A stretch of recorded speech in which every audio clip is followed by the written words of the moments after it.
Bonjour à tous Bonjour à tous.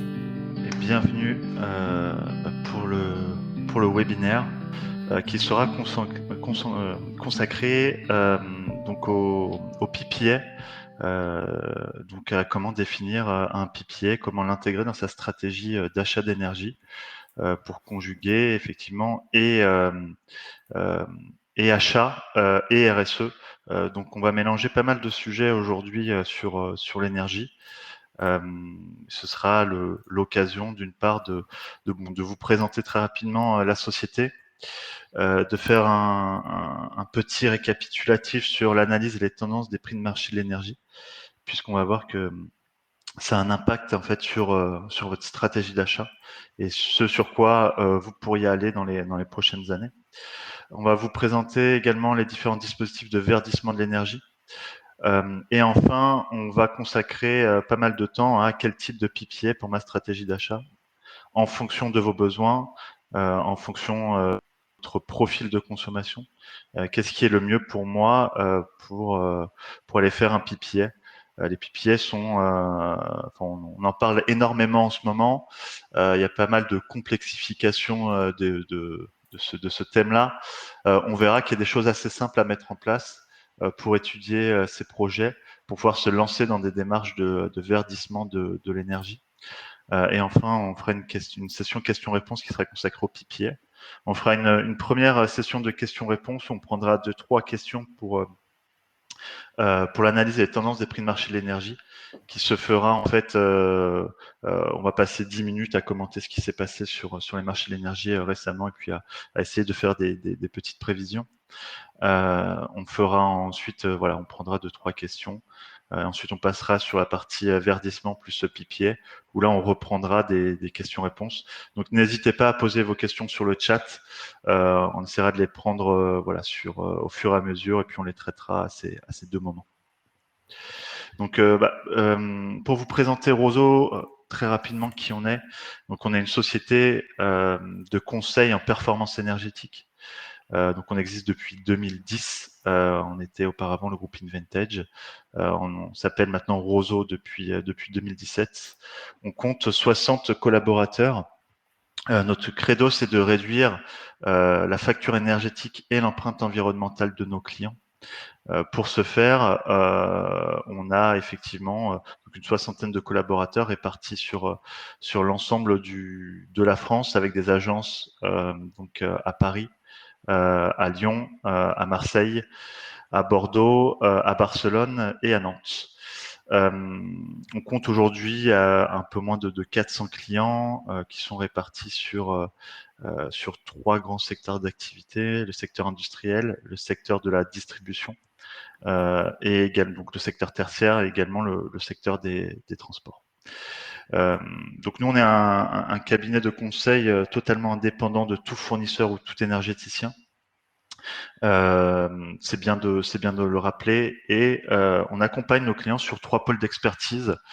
Euh, Premier pôle d'expertise qui est plutôt notre partie bureau d'études, où là on va pouvoir identifier des actions d'économie d'énergie, notamment à travers des audits énergétiques, des études techniques, des études d'AMO. On va pousser un petit peu les études un petit peu plus loin, des études de faisabilité ENR, alors notamment photovoltaïque, des accompagnements et des audits spécifiques sur la partie décret tertiaire. Et ensuite, on va du coup favoriser le passage à l'acte de ces actions d'économie d'énergie à travers des offres qui sont dans le pôle financement, donc notamment à travers des certificats d'économie d'énergie. On va chercher également les autres subventions. Pour les industriels, en ce moment, il y en a énormément, tout ce qui est plan de décarbonation de l'industrie, ASP, aide ADEME. On va également travailler sur tout ce qui est achat d'énergie, ce qui va nous intéresser aujourd'hui, et également sur tout ce qui est fiscalité énergétique. Enfin, on a un dernier pôle qui est le pôle accompagnement, où là, le but, ça va être de pérenniser des actions d'économie d'énergie, notamment à travers d'ISO 50001, donc de la certification, à travers de l'énergie management, de la veille réglementaire et de la formation et de la sensibilisation. Euh, voilà pour vous présenter très rapidement les offres, les offres de réseau.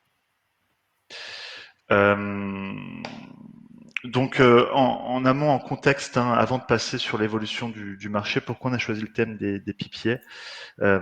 Pas mal de nos clients, de nos prospects nous posent des questions sur comment réduire moi mes émissions de CO2, comment atteindre la neutralité carbone. Et donc, on pensait que c'était le bon moment pour pouvoir vous présenter ce qui se faisait au niveau des achats d'énergie, pour pouvoir réduire cette empreinte environnementale. On parle beaucoup de neutralité carbone, hein, ça c'est un petit laïus. Il ne faut pas oublier que d'atteindre la neutralité carbone, c'est déjà de travailler sur ces industriels. Donc c'est d'abord d'éviter tout ce qui est consommation, de réduire ses consommations. Et enfin, après, on va pouvoir travailler sur le spectre achat, donc tout ce qui est euh, bah, compensation carbone, verdissement de nos consommations d'électricité. Et pour ce faire, chez Roseau, voilà, on a des offres qui sur la neutralité carbone qui permettent de mettre en place une roadmap pour réduire ces émissions de CO2. Benjamin, je te propose du coup, dans un premier temps, de commencer par retracer un petit peu ce qui s'est passé sur le marché de l'énergie ces dernières semaines, ces dernières années, pour prendre un petit peu de recul et essayer d'en tirer des enseignements sur ce quoi va aller le marché. Et vous, en tant qu'acheteur ou en tant que responsable RSE, ce sur quoi vous devez être alerté sur les prochaines années et ce sur quoi vous pourriez anticiper vos achats notamment. Donc ce sera le but qu'on verra, ce sera la partie plutôt d'après sur les pipiers. Mais d'abord, Benjamin, je te laisse la main sur la partie pétrole puisque c'est un des drivers fondamentaux du marché. Donc je te laisse la main sur la commodité. Je te remercie, Quentin. Donc, on observe une hausse des prix du pétrole depuis l'épisode Covid de l'an dernier, où on avait atteint des plus bas pour le baril de Brent, qui est le baril de référence sur le marché européen, aux alentours de 20 dollars du baril. Aujourd'hui, on va plutôt se situer aux alentours de 70 dollars du baril, qui était au final le prix d'équilibre que l'on pouvait retrouver sur toute l'année 2018. Il y a plusieurs facteurs qui peuvent expliquer cette hausse que l'on observe depuis fin de l'année 2021. Donc, dans un premier temps, il y a eu tous les efforts de réduction donc des différents pays membres de l'OPEP+, sur leur production, mais également donc, les différents plans de relance économique et plans de vaccination qui ont été mis en place par tous les pays. Aujourd'hui, ce qui va principalement motiver les prix, ça va être dans un premier temps la forte activité industrielle, notamment des raffineries, et également la hausse donc, des exportations, en particulier sur le marché chinois. Donc ces deux facteurs conjugués à la réduction de production des pays membres de l'OPEP+, vont tirer les stocks de pétrole brut américain vers le bas. Aujourd'hui, on a un stockage qui est beaucoup plus bas que le niveau de stockage qu'on avait à la même période l'an dernier. Néanmoins, on observe donc depuis le début de la semaine une dégradation des prix du baril. Pourquoi? Eh bien, dimanche dernier, il y a eu une réunion entre tous les pays membres de l'OPEP+ pour revoir leur politique de réduction de production. Pour la revoir à la hausse. Donc, dès août, il a été conclu donc, de réaugmenter de façon progressive la production journalière de 400 000 barils par jour. Néanmoins, sur le court terme, il faudra faire attention donc, dans les prochaines semaines à la propagation du variant Delta et aux effets qu'il pourrait avoir sur l'optimisme des acteurs du marché et suivre avec attention donc les prochaines semaines à ce niveau-là. Je te laisse la main pour reprendre sur le charbon. Sur le charbon, ouais, merci. Le charbon, on n'en parle pas assez à notre goût. Pourtant, c'est un des drivers fondamentaux aujourd'hui du marché. On le verra que ça a des forts impacts sur le marché notamment de l'électricité, mais également du gaz. Et quand on regarde la courbe bio, hein, qui est un historique depuis 2017, on se rend compte qu'on atteint des prix qui sont historiquement hauts, à près de 120 dollars la tonne sur ce marché du charbon. Alors, qu'est-ce qui explique effectivement cette hausse soudaine? D'une part, on a une forte demande en provenance d'Asie, notamment de Chine. Pourquoi? Tout simplement puisque le charbon est majoritaire dans le mix électrique chinois. Donc la Chine produit principalement donc, à partir d'hydraulique, de nucléaire, mais également beaucoup à partir de charbon. Et on a eu un hiver très froid, ce qui a permis aux pays chinois de entre guillemets de manger les stocks qu'ils avaient de charbon pour produire de l'électricité, pour chauffer en fait durant tout l'hiver. On se rend compte actuellement qu'il y a une forte vague de sécheresse également en Chine, et donc que la Chine a besoin également de produire de l'électricité via charbon pour climatiser, pour des demandes sur la climatisation, notamment sur le parc tertiaire. Donc ça, c'est le premier point. On a une demande en charbon qui augmente depuis quelques mois, notamment depuis le début de l'année 2021. Le deuxième, donc on a traité la partie demande. Sur la partie offre, on a une offre qui se resserre, notamment liée à des problèmes d'approvisionnement, que ce soit en Colombie, en Indonésie ou en Australie. Pour donner quelques chiffres, en Indonésie, c'est 75 millions de tonnes par an de production de charbon. Donc on a eu des fortes pluies, ce qui a entraîné des perturbations sur les circuits de distribution. Pareil en Colombie, la Colombie a baissé de près de 15% ses exportations de charbon au cours du premier semestre 2021. Et donc, on a une offre qui effectivement se réduit. Et donc, ce ratio offre-demande fait en sorte que le marché monte au plafond en ce moment. Et si on regarde par contre le schéma du bas, qui est la courbe depuis 2020 sur les différentes échéances, on voit en fait que les échéances plutôt courtes, donc qui sont proches de nous, en 2021, sont plus élevées que les échéances pour une livraison en 2022-2023. Ce qu'on appelle, on va le voir tout à l'heure, un marché en backwardation. Ça veut dire quoi? Ça veut dire que les primes de risque sont effectivement plutôt sur le court terme, et que le spread que l'on voit, on le retrouvera également, on le verra sur les prix de l'électricité, et donc avec des fortes briques de risque sur le court terme. Donc en traduction, ça veut dire aussi que potentiellement ce marché du charbon pourrait retrouver des prix, alors qui seraient toujours assez hauts, mais qui pourrait retrouver des prix autour de 90 dollars la tonne, ce qui serait un petit peu, ce qui aurait un peu moins d'impact que des prix aujourd'hui du charbon à 120 dollars la tonne. Donc on a peut-être un effet effectivement court-termiste sur ce charbon qui pourrait on va dire, s'améliorer d'ici quelques semaines. On va voir que sur le gaz naturel, c'est des choses qui se ressemblent et qui sont assez similaires que Benjamin va vous présenter.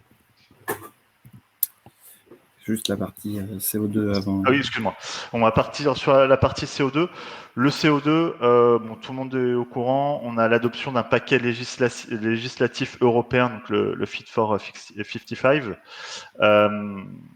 On a du coup, ça veut dire quoi ce paquet législatif? Comment en fait on va passer d'un objectif de moins 30% d'émissions de CO2 à moins 55% d'émissions à l'horizon 2030 par rapport à une année de référence qui est 1990. Et le gouvernement européen a mis en place plusieurs choses. D'une part, c'est de supprimer progressivement les quotas gratuits en circulation. On passerait d'un rythme de 2,2% à 4,2% d'une manière annuelle. Le marché enlèverait également 117 millions de quotas d'un coup pour pouvoir effectivement réduire l'offre qu'il y a sur le marché. Et en parallèle de ça, on parle de l'inclusion du transport maritime, du transport de l'aviation dans ce marché-là. Néanmoins, ce qu'on remarque, c'est que depuis l'annonce de la semaine dernière, les prix n'ont pas forcément évolué à la hausse. Ça veut dire une chose, ça veut dire que le marché a déjà capté cette hausse et qu'il avait déjà anticipé en fait ces évolutions depuis un petit moment. Donc on a un marché aujourd'hui du CO2 qui est autour de 50 euros la tonne, et qui, on pense, restera sur ces niveaux à minima jusqu'à la fin de l'année, jusqu'à vraiment ce que les acteurs prennent en compte ces nouvelles dispositions qu'il y ait des nouveaux textes d'application qui paraissent pour pouvoir vraiment définir tout ce que n'a pas encore défini ce paquet législatif européen. Donc on est un peu dans une période de neutralisation où en fait ce prix de entre 50 et 60 euros la tonne de CO2 est plutôt un prix aujourd'hui d'équilibre, très court-termiste, mais on n'anticipe pas ce qu'il augmente à minima jusqu'à la fin de l'année. Ce sera plutôt le cas sur les années futures, mais on pense qu'il y aura effectivement une petite période de latence où les prix vont pas forcément évoluer. Je te laisse la main du coup maintenant sur la partie gaz naturel. Donc sur la partie gaz naturel, on peut voir une évolution parallèle à celle du pétrole, puisqu'encore beaucoup de contrats de gaz sont indexés sur les prix du baril. Donc depuis fin 2020, les prix ont également augmenté pour atteindre aujourd'hui un prix aux alentours de 26 euros du mégawattheure, qui est au final un prix historiquement haut pour le gaz, comme on peut le voir sur le premier graphe. Comme l'a dit tout à l'heure Quentin, le gaz est un phénomène donc, de backwardation où les prix calendaires à échéance plus lointaine, donc le CAL 23, CAL 24, ont un différentiel de prix avec le CAL 21 de quasiment 8 euros du mégawattheure. Donc il y a deux facteurs, on va dire, principaux pour expliquer donc, ce delta prix. Donc il y aura d'un côté des stocks qui sont historiquement bas. Donc aujourd'hui, on a des stocks qui sont à un niveau de stockage qui est aux alentours donc, de 60% contre environ 85% à la même période l'an dernier. Ce phénomène donc, se retrouve également sur le marché asiatique, où eux aussi, le niveau de stockage est inférieur au niveau de stockage donc, de l'an dernier. Ce phénomène, ces niveaux de stockage vont causer donc, une tension au niveau des acteurs du marché, puisque chacun va chercher à réalimenter donc, ses stocks en prévision de cet hiver. Cette tension entre les acteurs va être exacerbée par le fait que les cargaisons de gaz naturel liquéfié sont préférentiellement envoyées sur le marché asiatique, où le signal prix est meilleur que sur le marché européen. Sur les effets plus court terme, donc il va falloir composer avec les éventuels effets que pourront avoir donc, la propagation du variant Delta, mais également la mise en service donc, du gazoduc Nord Stream 2, donc, qui vise à acheminer depuis la Russie jusqu'à l'Allemagne de grandes quantités de gaz vers toute l'Europe. La fin du chantier étant prévue pour la fin de l'été 2021 et la mise en service éventuelle serait aux alentours donc, du fin second semestre de 2021. Et effectivement, pour revenir sur on a eu des informations cette nuit, puisqu'il y a eu un accord qui a été trouvé entre les États-Unis et l'Allemagne, notamment les États-Unis qui mettaient un petit peu leur veto, qui prenaient la position de l'Ukraine pour effectivement bloquer la finalisation du gazoduc, qui est prêt en fait à 98%. Maintenant, tous les feux sont au vert pour avoir un approvisionnement de gaz de Russie vers l'Europe d'ici la fin de l'année, ce qui pourrait vraiment détendre les prix sur le court terme et à plus long terme sur des échéances un peu plus lointaines. Avant juste de passer à l'électricité, notez bien effectivement les écarts de prix qu'il y a entre les CAL 23, CAL 24 par rapport au CAL 22, où là on a près de 6 euros par mégawattheure de différence. Ça veut dire quoi pour les acheteurs? Si effectivement tout ce qu'on se dit, ça veut dire deux choses. Si vous avez un contrat où grosso modo vous achetez sur des prix fixes, où vous devez fixer votre prix en amont de la fourniture, allez plutôt chercher des échéances lointaines pour pouvoir lisser votre prix sur 3 à 4 années. Maintenant, si vous pouvez mettre un peu d'exposition au spot dans votre contrat de fourniture, à notre sens, ça vaut le coup d'aller voir ce qui se passe sur les prix spot en 2022 et de rester un petit peu ouvert sur 20, 25, 30% de votre consommation. Donc, si on peut passer maintenant à l'électricité, c'est aujourd'hui ce qui va nous intéresser en comparaison de ce qui peut se faire sur les PPA. On se rend compte que le marché, effectivement, il a près de 75 euros par mégawattheure sur le CAL Y+1, donc aujourd'hui sur le CAL 2022. On se rend compte également que effectivement on a toujours ce phénomène de backwardation qu'on retrouve, on le rappelle, sur le charbon et sur le gaz, qu'on ne retrouve pas sur le CO2, puisque le CO2, le prix des échéances était assez lissé. Ça veut dire quoi? Ça veut dire tout simplement qu'aujourd'hui, oui, le prix de l'électricité structurellement, il est impacté par le CO2. Maintenant, ce qui vient marquer les prix à court terme, c'est le gaz naturel et le charbon. Gaz naturel et charbon, où on vient de dire que potentiellement il y a des chances que on est déjà sur des niveaux qui sont historiquement hauts et fondamentalement on pourrait avoir une baisse sur les prochains mois. Donc, à notre sens, quand vous allez comparer des prix sur le marché à des prix que vous pouvez avoir sur les PPA, faut pas prendre en compte ce 70 euros par mégawattheure sur le CAL 2022. On va plutôt prendre pour référence ce qui se fait sur le CAL 23, CAL 24, CAL 25, où on est plutôt autour de 60 euros par mégawattheure sur le marché français. Donc, pour récapituler, on est plutôt sur une tendance fondamentale qui est une augmentation des prix de l'énergie, que ce soit en gaz naturel ou en électricité, qu'on a aujourd'hui des prix qui sont très hauts, qui potentiellement pourraient légèrement diminuer au cours des prochains mois. Alors sur l'électricité, c'est si et seulement si le prix du CO2 ne grimpe pas encore, on pourrait avoir une restructuration à des niveaux de prix qui sont plutôt autour de 60-65 euros par mégawattheure. Mais la grosse question, c'est pour les acteurs qui n'ont pas encore fixé leur consommation sur 2022. Là, c'est le même triptyque que sur les gaz. Peut-être qu'il faut aller chercher des échéances lointaines ou qu'il faut réfléchir à différentes stratégies d'achat, notamment de PPA. Alors même si la mise en place, on le verra, peut être un petit peu plus longue, ça vaut le coup de s'y pencher dès à présent. Donc avant de passer sur les PPA, est-ce que vous avez des questions sur le marché, sur des informations que vous voudriez avoir? Je vois pas de questions forcément sur le chat. Ce que je vais faire, c'est que vous pouvez toujours les poser. On va passer directement sur la partie PPA, Benjamin.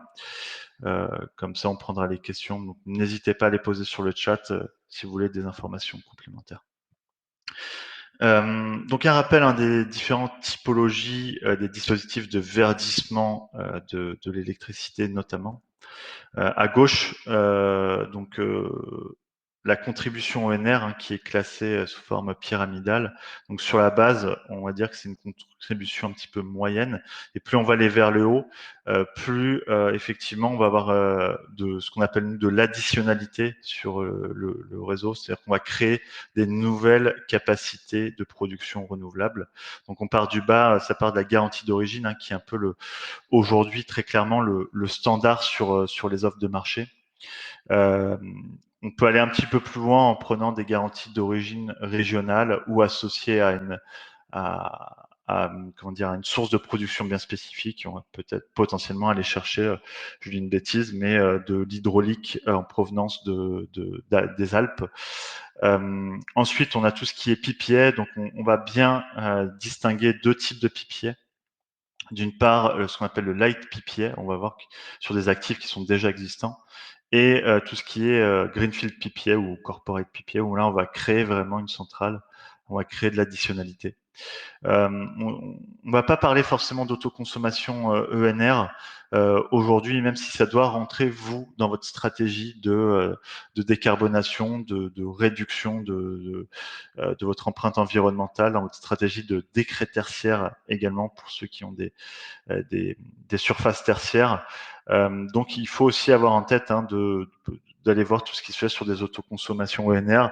Ça couvrira pas énormément généralement de consommation de vos sites, mais ça vaut le coup d'aller voir au cas par cas ce que vous pouvez faire sur de la toiture, sur l'ombrière, sur des parcs photos. Il faut aussi traiter ce scope qu'on verra pas forcément aujourd'hui. Donc, si on part très rapidement sur les garanties d'origine, on va les traiter assez rapidement.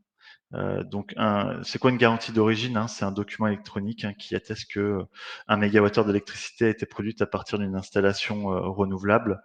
Ça peut être sur de l'hydraulique, ça peut être sur du photovoltaïque, ça peut être sur de l'éolien. Et en fait, ce dispositif permet aujourd'hui aux fournisseurs de vous vendre des offres vertes ou de vous vendre des garanties d'origine si vous passez par un broker, indépendamment de leur source d'approvisionnement. Donc, la plupart d'entre vous vont avoir une consommation basée sur le mix électrique français, avec pas mal de nucléaire.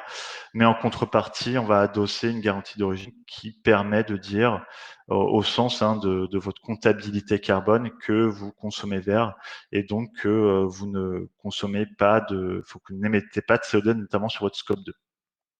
Donc j'ai oublié de dire, mais tous ces dispositifs, ils ont la particularité d'être équivalents en termes d'émissions de CO2 sur votre scope 2, puisque vous allez annuler tout ce qui va venir des garanties d'origine, toutes les consommations qui vont venir de vos pipiers vont venir annuler ce que vous consommez en scope 2 sur votre comptabilité carbone, c'est-à-dire tout ce que vos émissions de CO2 liées à vos consommations d'énergie ou d'électricité pour le coup. Donc, ce prix des garanties d'origine, il varie aujourd'hui. On est sur un segment de prix qui est autour de 5 euros par mégawattheure, entre 0,5 euros par mégawattheure, pardon, et 2 euros par mégawattheure en fonction de la provenance et de la source de production.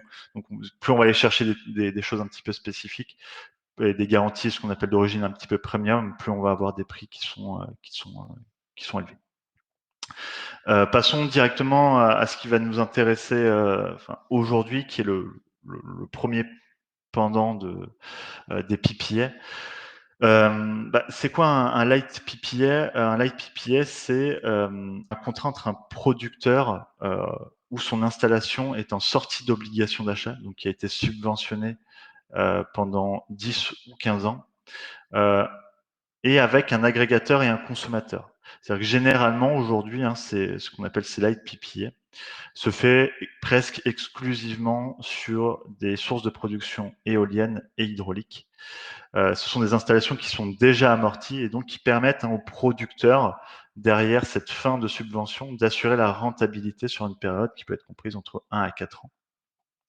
Ça veut dire qu'aujourd'hui, vous pouvez aller voir, vous, des producteurs pour qui vous vendent leur production de ces centrales-là sur des périodes assez courtes, donc de 1 à 4 ans généralement.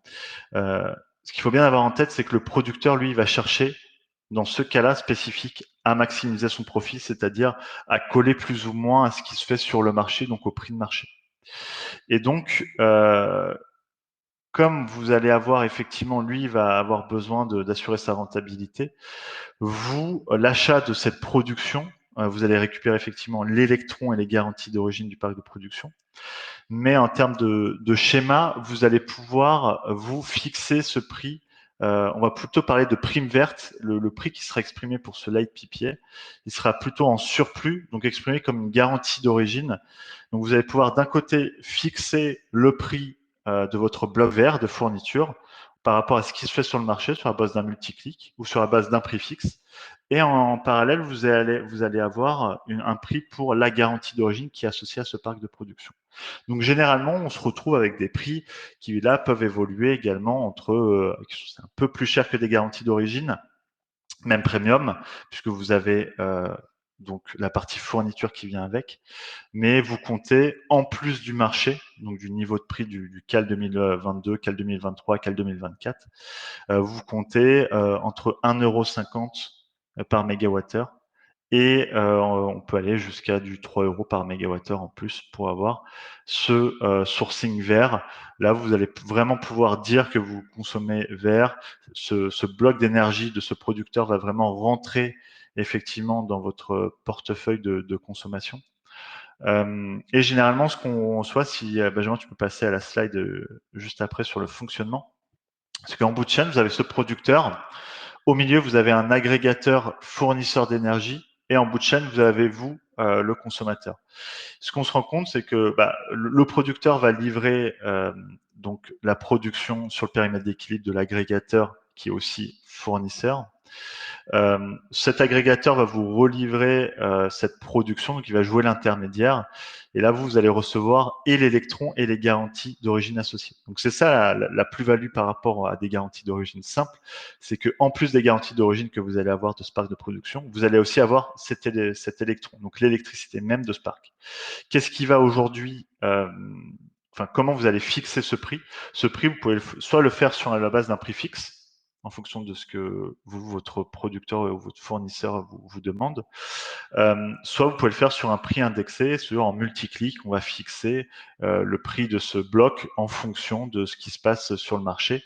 On peut le fixer en une fois, peut-être en 2 fois s'il y a des gros volumes, mais vous fixez bien, vous avez bien une action à faire sur ce prix aussi de l'électricité, et où le producteur voudra forcément la vendre à des prix marché. En termes d'acteurs, c'est vrai la méthodologie la plus simple en fait sur ce light PPA, c'est que vous allez devoir aller voir votre fournisseur qui sera aussi donc agrégateur, ils le sont pratiquement tous. Ce fournisseur, il n'a pas besoin d'être producteur. C'est bien s'il est aussi producteur, mais ce fournisseur pourrait aller voir d'autres producteurs également. On pense à des majors qui sont fournisseurs et producteurs, mais on a des plus petits acteurs qui sont effectivement agrégateurs fournisseurs et qui font appel à des producteurs. Et donc, ce qui va être bien pour vous, c'est que vous allez avoir des flux dans votre facturation qui seront complètement transparents. C'est-à-dire que vous allez recevoir qu'une facture de la part de votre fournisseur. Votre fournisseur, lui, va faire en sorte, même si les actifs de ne sont pas à lui, de pouvoir vous les intégrer, ce sourcing, dans votre facture. Donc pour vous, c'est totalement transparent. Vous allez avoir un contrat simple de fourniture entre effectivement vous et le fournisseur, et potentiellement peut-être un deuxième contrat entre vous et le producteur, donc ce qu'on appelle un PPA, le Power Purchase Agreement, le document contractuel qui fera foi. Si jamais, si et seulement si en fait votre agrégateur n'est pas le producteur. Mais en termes contractuels, c'est des choses qui sont extrêmement simples et qui sont à traiter en fait quand vous renégociez vos contrats de fourniture d'énergie classique et d'électricité. Donc vous allez négocier ça quand vous allez renégocier, quand vous allez lancer des appels d'offres. Et on se rend compte en fait que vous allez pouvoir avoir des prix qui sont quand même intéressants. Alors pas tant pour les personnes qui vont avoir des prix qui sont indexés sur le marché ou des prix à clic, puisque là vous allez capter toute l'évolution du marché, mais plutôt on a des acteurs qui viennent effectivement ouvrir un prix fixe à des prix qui sont plus intéressants aujourd'hui que le marché. Donc ça vaut le coup de, si vous voulez vous lancer dans ce light PPA, de se renseigner effectivement auprès de son fournisseur, mais aussi de faire des appels d'offres intégrant ce bloc vert en ce qu'on appelle en light PPA sur un actif en sortie d'obligation d'achat. Donc on se le rappelle, mais c'est plutôt via tout ce qui est hydraulique et aujourd'hui tout ce qui est éolien. Donc maintenant, on va passer à ce qu'on appelle au Greenfield PPA, où là, on va plutôt être sur du photovoltaïque. C'est ce qui coûte le moins cher à produire aujourd'hui. Où là, on va un peu complexifier la donne, c'est-à-dire que il va y avoir un contrat entre un producteur, un agrégateur et un consommateur pour la construction d'un nouveau parc de production ENR. En vulgarisant le sujet, le producteur va avoir besoin, pour aller voir la banque et pour dire qu'il a un business plan pour pouvoir créer sa centrale photovoltaïque, va avoir besoin d'un acheteur qui lui garantisse d'acheter sa production pendant 10, 15, 20 ans, et donc qui lui assurera un revenu sur ces périodes-là, ce qui va venir en fait consolider son business plan, ce qui va venir valider la création de sa centrale par notamment l'apport de la banque. Et donc là, vous n'allez pas être sur un actif en sortie d'obligation d'achat, vous allez vraiment créer une centrale sortie de terre. Et donc, ces PPA vont permettre de financer la construction de cette centrale pendant des durées qui sont effectivement un peu plus longues, de 10 à 20 ans aujourd'hui. Où là, le producteur va vous vendre sa production à un prix fixe qui est déterminé en avance, sur la base d'un prix indexé ou d'un discount sur les prix de marché spot, si on va aller sur des choses un petit peu plus chiadées. En contrepartie, vous allez recevoir toujours l'électron, la garantie d'origine associée, mais également les garanties de capacité qui sont issues de ce parc. Donc la capacité qui peut aujourd'hui, à des prix qui s'envolent, qui sont autour de 30 000 euros par mégawatt sur cette partie capacité, vous allez recevoir une petite partie de certificats de capacité que vous allez pouvoir dégréver de votre obligation globale. En termes de fonctionnement, sur le slide suivant, Benjamin, on se rend compte que le schéma, on va rajouter un acteur, puisque la plus grosse problématique que vous allez retrouver là-dedans, c'est d'abord de trouver un producteur qui veut lancer ce genre de parc. Si on revient, pour revenir sur le light PPA, la plus grosse problématique sur les sorties d'obligations d'achat, c'est que vous n'allez pas forcément avoir beaucoup d'offres. Du coup, il faut toujours mettre en concurrence les acteurs, même votre fournisseur d'énergie. Là, sur ce type de Greenfield PPA, vous pouvez être en contact avec des producteurs sur des sujets qui sont potentiellement déjà étudiés, déjà avancés. Au milieu de la chaîne, il y a un agrégateur. Cet agrégateur, en fait, il va vous transformer la production de cette centrale photovoltaïque pour la mettre sur le marché, ce qu'on va appeler son responsable d'équilibre ou son agrégateur. Potentiellement, il va aussi vous transformer cette courbe de production en un produit équivalent base load. Donc le prix que vous, et nous c'est ce qu'on conseille toujours quand on va aller faire ce type de PPA, c'est plutôt d'opter après vers, vous pouvez soit vous récupérer directement ce qu'on appelle le produce, donc le profil de consommation directe et brute en sortie de la centrale, donc notamment photovoltaïque.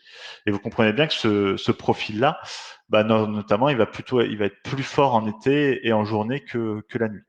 Et donc, pour être en capacité, effectivement, et de prendre les choses un petit peu plus simples, on va demander à un agrégateur de récupérer cette consommation et de la transformer, moyennant un fee, en un bloc baseload que vous allez pouvoir mettre en place dans votre contrat de fourniture qui le permettra plus tard. Donc cet agrégateur va jouer l'intermédiaire entre le producteur, vous, et le fournisseur. Le fournisseur, vous, va intégrer les volumes de l'agrégateur dans la structuration de son offre de fourniture sur la suite. Et vous vous rendez compte qu'en fait, on a quand même potentiellement 3 types de contrats qu'il faudra mettre en place pour avoir ce PPA. Donc, un PPA avec vous, le producteur, ce qui garantit ce Power Purchase Agreement. Un contrat d'agrégation, avec le producteur qui sera entre de 10 à 20 ans. Un contrat d'agrégation qui sera lui plutôt horizon marché, donc 2, 3, voire grand maximum 5 ans. Et un contrat de fourniture qui sera lui aussi sur des horizons de marché, donc plutôt 2-3 ans. Donc vous allez avoir une multitude effectivement de choses à voir, de documents contractuels qui peuvent être largement simplifiés.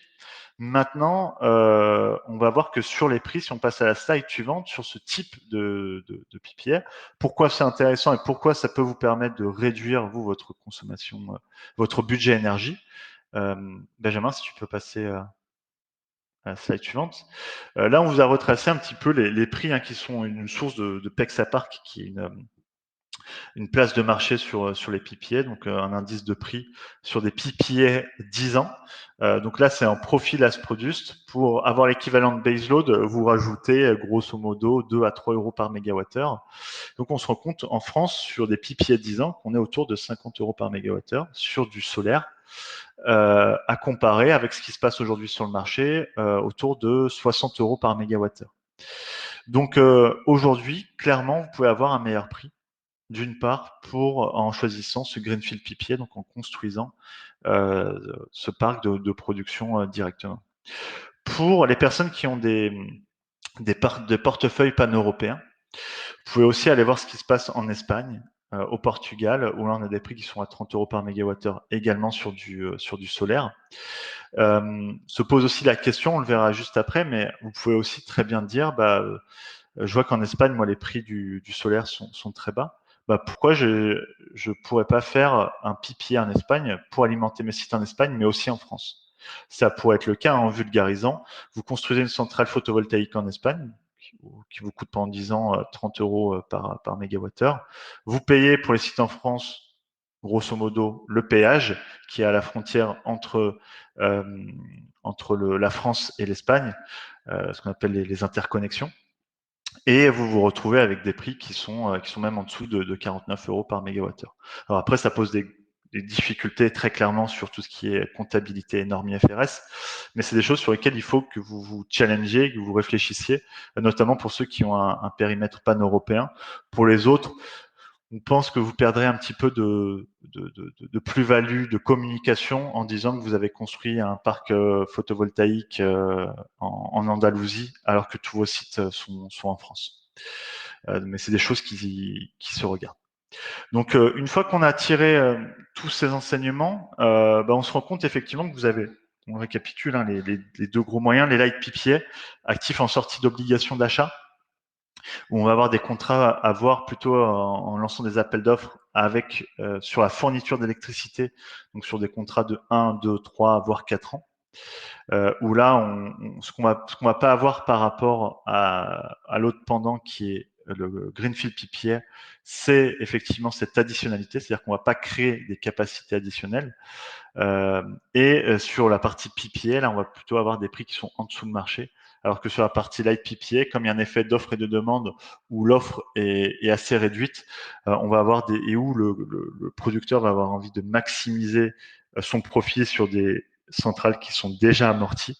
Et ben là, on va plutôt coller en termes de prix à ce qui se fait sur le marché. Plus ou moins, vous allez avoir le prix de marché plus un premium de prix, on l'a dit, situé entre 1,50 € et 3 € par mégawatt. Donc maintenant, si on raisonne pour vous hein, en tant qu'acheteur, comment intégrer ça dans ma stratégie d'achat? Benjamin, si tu peux passer sur la slide suivante. Donc, si on récapitule, hein, pourquoi intégrer un PPA, comment vous pouvez vendre ça vous en interne? D'une part, c'est économique, puisqu'on voit que sur des PPA, même à 10 ans, on arrive à des prix qui sont inférieurs au marché. Vous n'avez pas de capex à sortir. C'est très important, c'est-à-dire que vous allez subventionner la création de cette centrale photovoltaïque par le paiement en euros par mégawattheure d'une production. Donc, vous n'allez pas avoir à sortir X millions d'euros.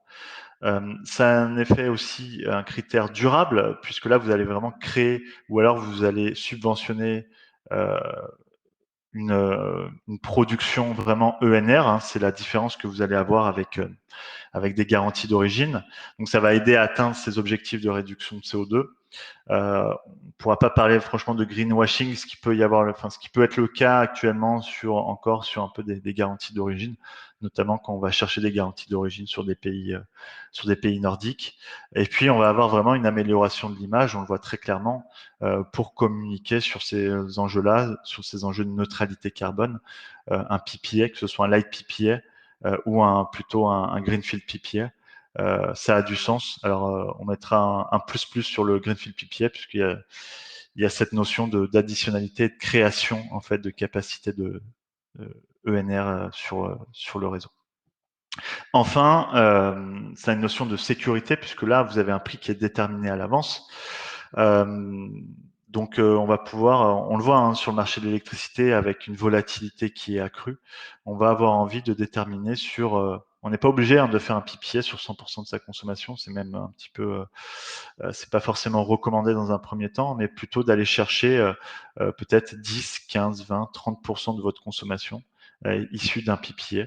Le but étant de diversifier son risque et donc d'aller chercher hein, sur ce 10, 20, 15% un prix qui est déterminé à l'avance sur 10 ans avec un mix qui est dédié pour vous couvrir contre la volatilité des prix de l'énergie. Une autre réflexion que vous allez devoir avoir en tête sur cette partie sécurité, notamment pour les acheteurs, c'est qu'aujourd'hui, vous achetez principalement via le mécanisme ARENH qui arrivera à échéance au maximum fin 2025, voire peut-être même avant. Donc l'ARENH aujourd'hui, aujourd'hui ça vous garantit un prix hein, de 42 € par mégawattheure sur X% de votre consommation. C'était un frein très clairement au développement des PPA, des Greenfield PPA sur les dernières années. Maintenant, la part ARENH, ça couvre pas tout votre prix. Et puis, il y a cette fin de l'ARENH qui va arriver. Donc, il faut d'ores et déjà anticiper ce fin 2025, qui arrivera peut-être même en 2023, voire 2024. Donc, il faut bien que vous l'ayez en tête pour vendre aussi ce projet de PPA pour vous couvrir contre la volatilité des prix de l'énergie. Maintenant, pour structurer un PPA, il faut que vous posiez quand même quelques questions qui sont structurantes dans votre stratégie d'achat. Benjamin, si tu peux passer la slide suivante. C'est d'une part la localisation. Dans quel pays, moi, j'ai envie de mettre de faire mon PPA, de construire ma centrale, on l'a dit tout à l'heure. Ma contrepartie, est-ce que j'ai envie d'aller voir directement un producteur d'électricité ou d'aller voir un fournisseur qui pourra lui faire appel, ou un agrégateur qui pourra faire appel à un producteur? Quelle est la taille en fait de mon PPA? Combien de pourcentage de ma consommation prévisionnelle j'ai envie que mon PPA couvre? Donc ça peut être, comme je vous l'ai dit, hein, nous ce qu'on préconise, c'est plutôt aller de 10 à 30%, qui sera crescendo sur les années, bien sûr, sur les années futures. Quel type de prix j'ai envie de faire? Est-ce que j'ai envie d'avoir un prix fixe? Est-ce que j'ai avoir envie d'un prix indexé sur de l'inflation? Est-ce que j'ai envie d'avoir un prix discount sur le marché spot? Ça, tout dépend aussi de votre maturité aujourd'hui actuelle et de vos formules actuelles sur vos contrats. Mais pour des petits clients qui consomment, on va dire, moins de 50 gigawattheures, on proposera plutôt un prix fixe.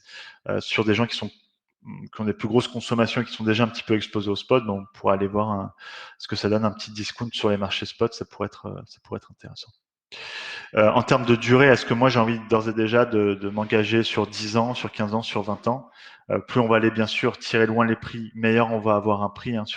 Normalement, on a un prix qui est plus avantageux sur 15 ans que sur 10 ans. Et ou alors, est-ce que pour moi, 10 ans, c'est contraignant en fonction de mon business model, en fonction de mon activité? J'ai quand même pas forcément 10 ans de visibilité. Donc, j'irai plutôt sur ce qu'on appelle du light PPA, sur des actifs que je vais intégrer dans mon contrat de fourniture à l'horizon 1 à 3 ans ou 4 ans. Enfin, est-ce que je vais aller sur de l'actif existant ou sur de la capacité additionnelle? Effectivement, ce que vous allez avoir en plus quand vous allez créer un parc, c'est que vous allez pouvoir dire que c'est vous qui l'avez créé. Et puis, est-ce que ce PPA doit s'appuyer sur une source unique ou sur un portefeuille de sources? Parce que ça, très clairement, sur un light PPA, par exemple, vous pouvez dire, moi, je veux 30% de fournitures vertes qui viennent de l'hydraulique, qui viennent d'un parc éolien. Il faut que vous demandiez si effectivement d'avoir un parc, par exemple, à votre nom, ça peut être bien aussi en termes de RSE, en termes de communication. Donc, d'avoir un parc de production qui est unique a plus de sens aujourd'hui que d'avoir un portefeuille de sources. En termes de communication, c'est un peu plus facile d'avoir une production qui est dédiée à votre enseigne, à votre société, plutôt que d'avoir quelque chose que vous partagez avec d'autres acteurs, même si ça peut avoir énormément de sens sur certains critères. Et enfin, sur la dernière slide, quelques points de vigilance quand vous allez structurer quand vous allez négocier votre PPA. Benjamin, si tu peux passer, s'il te plaît. C'est la durée de négociation, le premier point. Donc ce premier point, le point light PPA, comme vous l'intégrez dans votre contrat de fourniture, c'est le temps d'un AO de fourniture classique, entre 1 à 3 mois en fonction de si on aime prendre son temps ou pas. Pour un Greenfield PPA, c'est quand même beaucoup plus long. Là, on est plutôt sur des horizons de temps à 12 mois. Et donc aujourd'hui, on négocie par exemple en 2021 des actifs qui verront le jour en 2023 ou en 2024. Donc, ça vous permet de vous positionner sur le long terme. En termes de prix, on se l'est déjà dit, mais sur le light PPA, on sera plutôt en prix fixe ou en surcoût par rapport au marché, ce qu'on appelle une prime verte. Un peu ce que vous faites sur les garanties d'origine, vous allez payer X euros par mégawattheure en plus que le marché. Alors que sur le Greenfield PPA, vous allez avoir soit un prix fixe, soit des prix indexés sur l'inflation, soit des discounts sur les prix spot. En termes de contrat, sur le light PPA, ça peut être très très rapide à mettre en place au niveau contractuel. Vous pouvez avoir un seul contrat si le producteur est également fournisseur, ou si votre agrégateur fournisseur va avoir un autre producteur. Là, vous pouvez avoir 2 contrats, mais c'est des choses qui sont clairement alors que sur des greenfield PPA, on est plutôt sur des accords de long terme. Il faut qu'on ait aussi avec nous un cabinet ou soit un cabinet d'avocats, soit un service juridique compétent et déjà ancré dans la négociation des contrats d'énergie. On l'a déjà vu nous chez certains clients. Mais il faut que ces personnes-là soient assez matures sur le sujet de l'énergie pour pouvoir, on va dire, digérer ces 3 contrats. Donc, on le rappelle, hein, avec le producteur, avec l'agrégateur, avec votre fournisseur, pour avoir effectivement un maillage contractuel qui soit béton. Enfin, un petit point de vigilance en termes d'émissions de CO2. On sait que sur le scope 2, hein, je voulais dire en introduction, tous les dispositifs qu'on vous a présentés, ils sont équivalents en termes d'émissions de CO2 sur le scope 2, c'est-à-dire que sur vos émissions liées à vos consommations d'énergie. Maintenant, quand vous prenez votre scope 3, donc ce qui est les autres émissions indirectes, notamment la catégorie 8 qui est l'amont énergie, on va prendre le coût les émissions liées à la production, par exemple, de vos panneaux photovoltaïques. Et là, on a des choses qui sont quand même assez différentes selon les sources de production. On sait que sur de l'éolien, ou par exemple sur du photovoltaïque, on va avoir des émissions en scope 3 qui seront un petit peu plus importantes que sur de l'hydraulique ou que sur de l'éolien. Comptabilité que vous allez mettre en place, hein, il y a différentes méthodes, méthode de l'ADEME, méthode du GIEC. Il faut faire attention à comment vous allez reporter ça sur votre comptabilité carbone.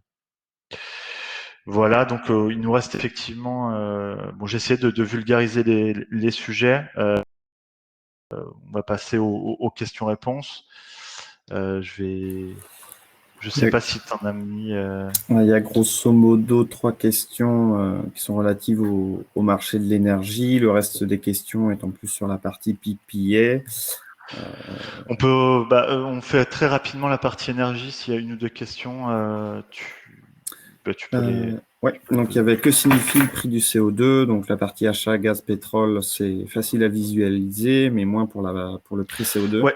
Le prix CO2, en Europe, on a ce qu'on appelle un marché EU-ETS qui regroupe les principaux, on va dire, pollueurs d'Europe, c'est-à-dire les producteurs d'énergie, notamment par centrales gaz et centrales charbon, ainsi que les gros industriels. Ces personnes-là ont des targets à respecter en réduction de CO2. Et donc, s'ils ne respectent pas ces réductions de CO2, ils vont devoir aller les acheter sur un marché. Donc, c'est un marché qui regroupe tous ces acteurs-là. Et donc, en fonction de l'effort qu'on va faire pour effectivement réduire nos émissions de CO2, si on n'a pas réussi à les réduire, on va aller acheter des quotas de CO2 qui vont nous permettre de montrer patte blanche auprès de l'autorité, de dire que on n'a pas réduit nos émissions de CO2, mais grosso modo, on a acheté une compensation qui s'appelle un quota de CO2. Et ceux qui sont, par exemple, qui ont trop réduit par rapport à leurs obligations, eux vont pouvoir vendre ces quotas de CO2. Voilà comment ça marche. Il y avait une question aussi sur la visibilité du prix électrique du prix de l'électron sur 10-20 ans. Est-ce qu'on a une vision là-dessus la vision, elle est assez tronquée aujourd'hui. D'un côté, il y a la vision plutôt CO2 où on parle d'un prix ou une target plutôt autour de 80 euros la tonne de CO2. Donc ça voudrait dire graduellement de l'augmentation des prix de l'électricité. Alors ça, c'est sur 10-15 ans. Mais également, il faut l'avoir en tête, une baisse des coûts, ce qu'on appelle le LCOE, donc c'est le coût de production, grosso modo, des centrales, notamment renouvelables, qui pourrait baisser fortement d'ici 15-20 ans. Donc aujourd'hui, on est plutôt sur une augmentation des prix de l'énergie, mais il faudra voir comment intégrer ces nouvelles ressources renouvelables dans le mix avec des capacités bien spécifiques. Aujourd'hui, c'est pour ça qu'on est un peu plutôt sur une augmentation, mais il faudra voir sur le long terme si l'intégration de cette partie renouvelable pourra faire bénéficier au prix de marché. Et une dernière question sur la partie marché de l'énergie, mais plus sur la stratégie d'achat. C'était, pensez-vous que renouveler ces contrats d'énergie, donc gaz et élec, sur 18 mois, est une bonne stratégie pour rebondir rapidement Alors, je ne pourrais pas répondre à cette question, tout dépend de des consommations, de la stratégie interne de risque de prix.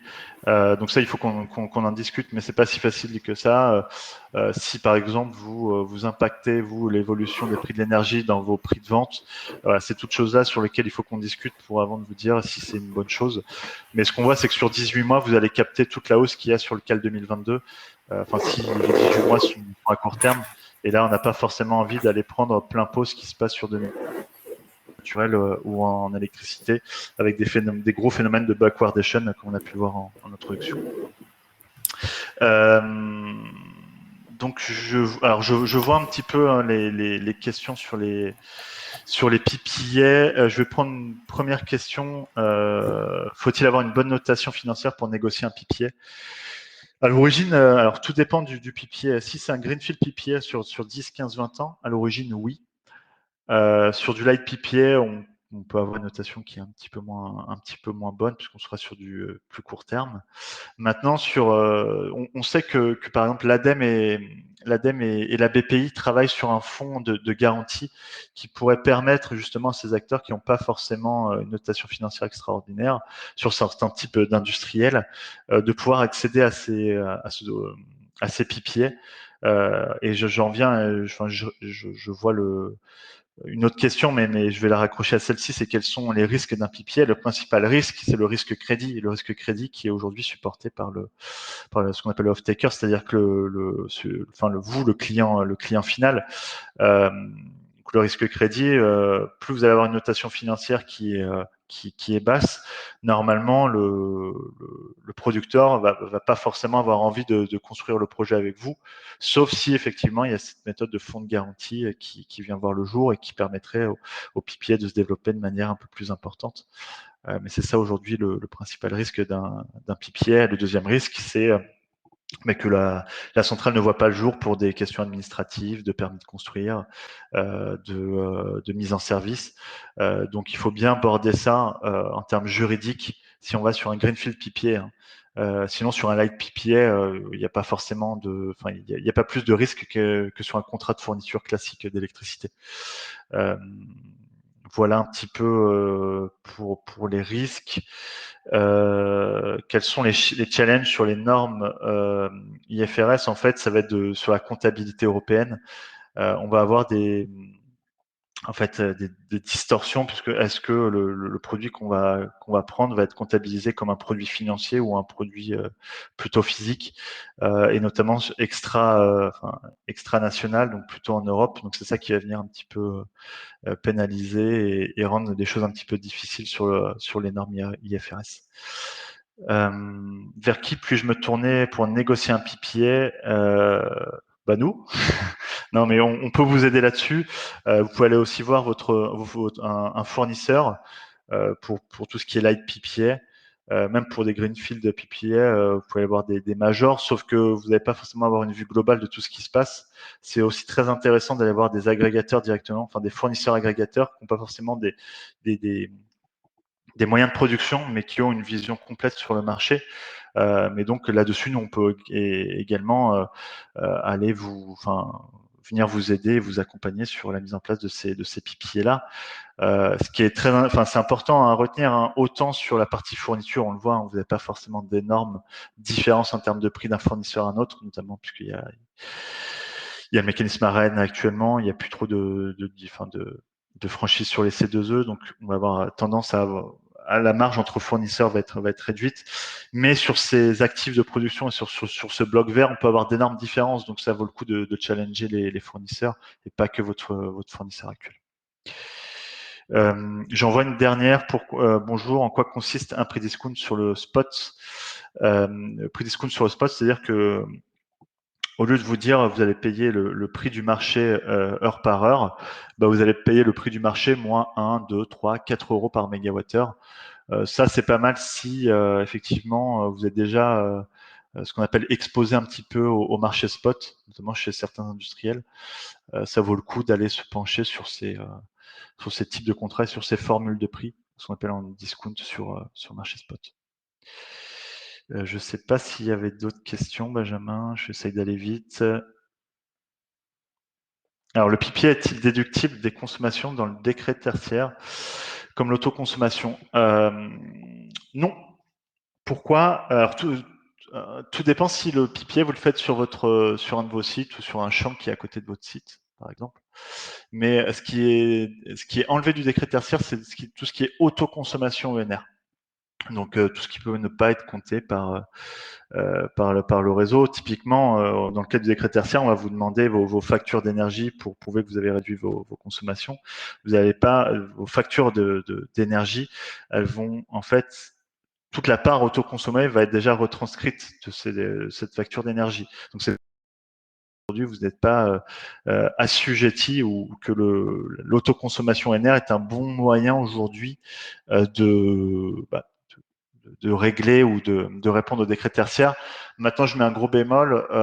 Je le disais en aparté tout à l'heure, pensez déjà à éviter et à réduire vos consommations plutôt qu'à substituer par l'autoconsommation NR. L'autoconsommation NR, c'est pas de la réduction de consommation d'énergie, c'est de la substitution. Vous passez par une autre source. Alors oui, dans le cas du décret tertiaire, c'est fait comme si vous consommez moins, mais ça ne veut pas dire que vous consommez vraiment moins d'énergie et on trouve ça un petit peu voilà, c'est un peu réducteur de voir ça que sur de l'autoconsommation énergie, il faut d'abord aussi réduire vos consommations d'énergie. Ah oui, quid, il y a une très bonne question. Je suis désolé, je le prends, hein. Mais c'est quid du droit à Rennes qu'on a souscrit un PPA pour une part de son besoin de fourniture. Dans le cadre d'un light PPA, ça va rien changer, d'accord, sur vos contrats de fourniture généralement. Sur un PPA, effectivement, ça peut changer puisque votre profil de consommation va changer, puisque vous allez avoir un bloc d'électricité qui va venir d'une centrale de production.